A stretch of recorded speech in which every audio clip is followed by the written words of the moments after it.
જોઈ શકો છો ભોળાનાથનું મંદિર છે, પણ અંદર કેમેરો એલાઉડ નથી, તો એ પ્રમાણે હું વિડીયો તો ઉતારી નહીં શકું. પણ આ બહારના તમને જે બધા સીન છે એ હું તમને બતાવી શકીશ. અંદર ક્યાંય પણ કેમેરો એલાઉડ છે નહીં, એટલે હું તમને સીન બતાવી નહીં શકું. તો જોડાઈ રહ્યો કન્ટિન્યુ વ્લોગમાં.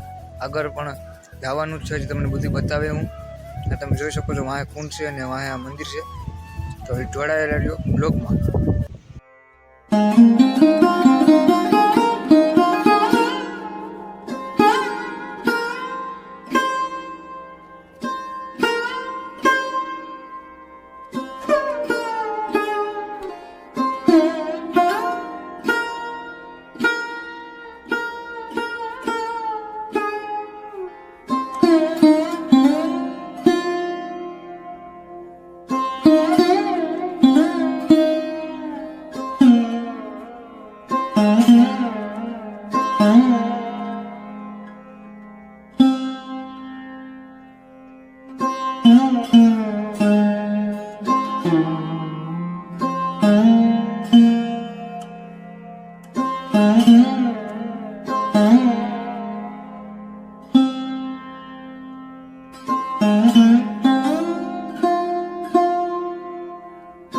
Mm-hmm.